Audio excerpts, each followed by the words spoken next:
according to climate scientists, we passed the climate change tipping point years ago.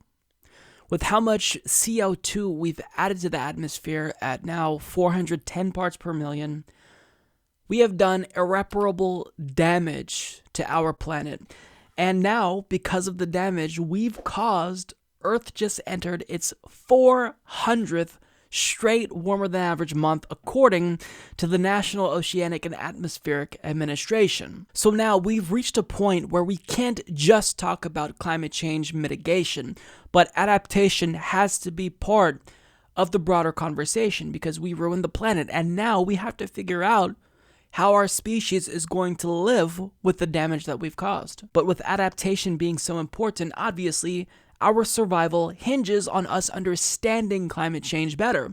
But Donald Trump's administration isn't just undoing what little progress we've made with regard to climate change, but he's also making sure that we operate in the dark, because according to Science magazine, Trump just killed NASA's carbon monitoring program, which is now more important than ever since we've now passed the terrifyingly high threshold of 410 parts per million. They report, you can't manage what you don't measure. The adage is especially relevant for climate warming greenhouse gases, which are crucial to manage and challenging to measure. In recent years, though, satellite and aircraft instruments have begun monitoring carbon dioxide and methane remotely, and NASA's Carbon Monitoring System, CMS, a $10 million a year research line, has helped stitch together observations of sources and sinks into high-resolution models of the planet's flows of carbon. Now, President Donald Trump's administration has quietly killed the CMS, Science has learned.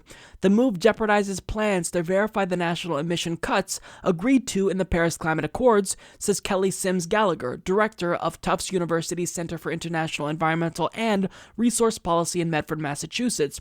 If you cannot measure emissions reductions, you cannot be confident that countries are adhering to the agreement, she says. Canceling the CMS is a grave mistake, she adds. The White House has mounted a broad attack on climate science, repeatedly proposing cuts to NASA's Earth science budget, including the CMS, and cancellations of climate missions, such as the Orbiting Carbon Observatory 3. Although Congress fended off the budget and mission cuts, a spending deal signed in March made no mention of the CMS. That allowed the administration's move to take effect, says Steve Cole, a NASA spokesperson in Washington, D.C. Cole says existing grants will be allowed to finish out, but no new research will be supported. The agency declined to provide a reason for the cancellation beyond budget constraints and higher priorities within the science budget. But the CMS is an obvious target for the Trump administration because of its association with climate treaties and its work to help foreign nations understand their emissions, says Phil Duffy, president of the Woods Hole Research Center in Falmouth, Massachusetts, and unlike the satellites that provide the data, the research line had no private contractor to lobby for it. So this is insane. At a time when we should all be worrying, when governments especially should be worrying about climate change more so than ever, he's choosing to cut off a $10 million carbon monitoring system. And in the scheme of government spending, that's chump change. That's nothing. We spend $700 billion on the military, so I think that we can spare a mere $10 million for something that's needed. And the problem is that this isn't just stopping the United States from monitoring carbon. This is what other countries relied on as well. And Donald Trump is stopping that. He's making sure no one else in the world can rely on NASA's carbon monitoring system. And in total, there are 65 projects that this program helps with. So it helps us understand the carbon dioxide levels in forests. Also, it lets us know how much carbon dioxide is in tropical forests. It tracks CO2 levels in certain areas. Specifically, it tracks CO2 levels in the Mississippi River. It strings together data to give us a broader picture of greenhouse gas emissions, and as a result, helps us learn how to reduce them. But Donald Trump is now making sure that we operate in the dark, that scientists have less knowledge, and therefore less tools at their disposal to tackle climate change. The rest of the world is probably looking at this and wondering how a right-wing extremist party like the Republicans were able to win, even though they deny anthropogenic climate change. Look, think about this. This is one of the many issues that puts Republicans at odds with other conservative parties around the world. Let's just compare, we'll say, the UK Conservative Party. Do you think that they deny anthropogenic climate change like Republicans do? They don't. They probably wouldn't get elected if they did. Everyone else in the world, no matter how conservative they are, they don't deny climate change to the extent that Republicans do and Donald Trump does, our own president does. This isn't just embarrassing anymore. It's stupidly dangerous. Donald Trump and the Republican Party's hubris is literally killing the planet.